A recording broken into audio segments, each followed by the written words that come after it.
According to the World Health Organization, there are well over 250 million people globally that are on the spectrum of blindness or low vision. I myself have Stargardt's disease, and you or maybe someone you know may be impacted by sight loss as well, whether it's due to something genetic such as Stargardt's disease, age-related such as macular degeneration, or maybe some sort of health condition such as diabetes or glaucoma, you name it. There's tons of different things out there that impact sight loss. So I thought today we would discuss some of those common struggles, the common experiences that many of us have living life with sight loss.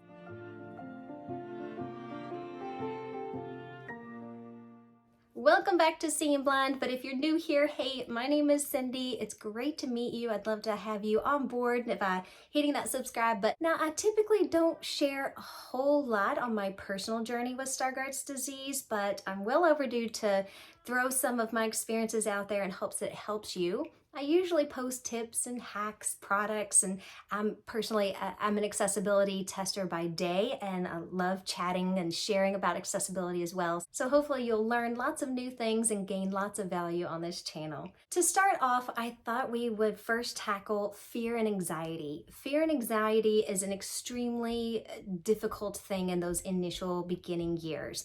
I always tell everyone that the first 5 years of sight loss is really just the beginning. You're still adjusting. It is very normal to be overwhelmed with a sense of fear and anxiety, whether it's for yourself or for your loved one or your friend or a family member. It's normal. It's part of that grieving process. When it comes to loss of any kind, it's always going to be scary. How it's going to impact your life, how things are going to change, how are you going to do things.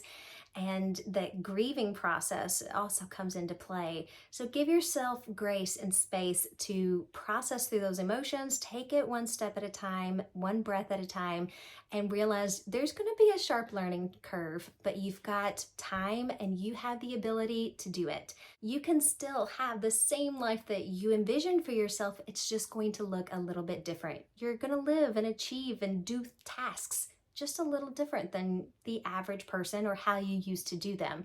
And that's okay. It just takes a little bit of adapting and adjusting. And then before you know it, you'll get a little bit more confident. You'll get a little bit more familiar. Things will become a little bit more normal in doing things a different way. And you'll learn preferences of what works for you, what adaptations you have preferences for, and so on. It comes with time. The big tip and takeaway when it comes to fear and anxiety is it's the desires in life that's going to help you overcome these fears. Take one step at a time, and initially your desire to achieve little goals one step at a time is going to get you through these hurdles. This brings me to the second part of this video, which is acceptance. Acceptance is one of the biggest challenges when it comes to sight loss, especially since many of us are still struggling with those stereotypes, stigmas, and negative misconceptions that our culture still has regarding sight loss. But acceptance is one of those things too that it's a long, slow process and journey that is never really over. As life changes, your level of acceptance will change. Things will ebb and flow, and your acceptance will as well. One of the things I like to remind people is you really have to come to a pretty good level of acceptance to advocate for yourself, because if you are not really fully accepting your situation and you're masking it, you're hiding it, you're not disclosing, then you're most likely not going to be able to advocate for the things you need in life. You're not going to be able to whip out your white cane when you are not feeling so confident and comfortable with the environments and navigating. You're not going to feel confident and comfortable breaking out all the assistive technology that you may need to perform certain tasks. Because of that, that's going to limit your experiences in life. That's easier said than done, right?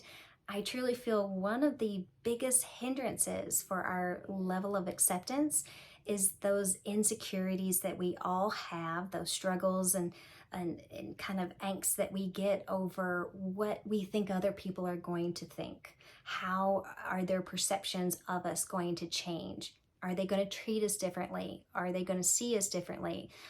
Our culture unfortunately doesn't help in this department because there's still a lot of negative associations, misconceptions, and bad stereotypes when it comes to blindness and low vision that simply aren't true, and there's a lot of education to be made.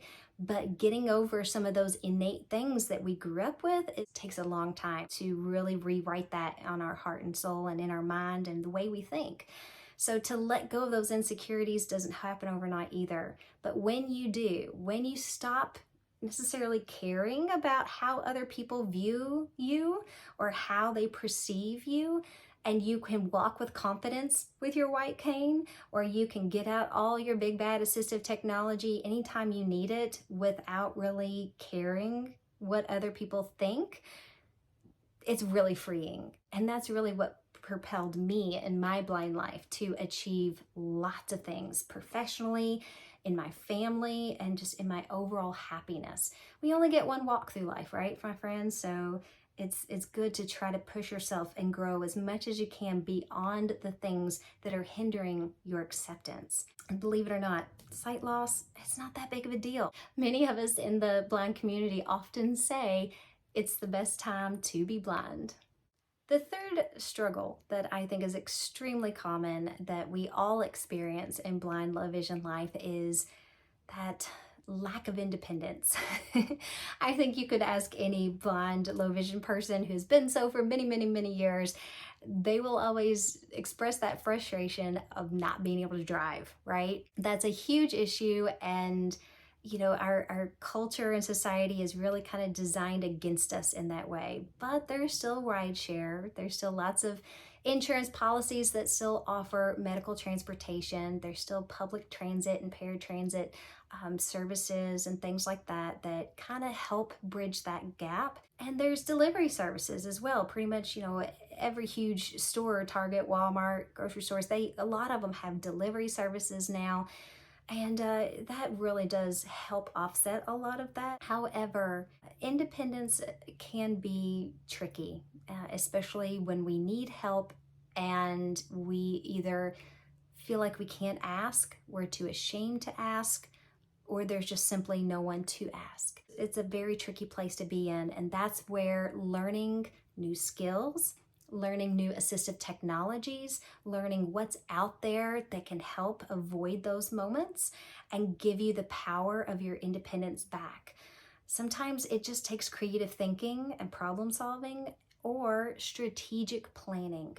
We may need to get to an actual brick and mortar store, and it might take a little bit of forethought and strategic planning on when the best time to get there is, when the most convenient time is to ask for a ride, or whatever the case may be. But there's also lots of rehabilitation centers that can offer new skills. There's tons of YouTube tutorials and lots of social media posts of us in the community sharing how we do things that give us back independence regardless of what the task is.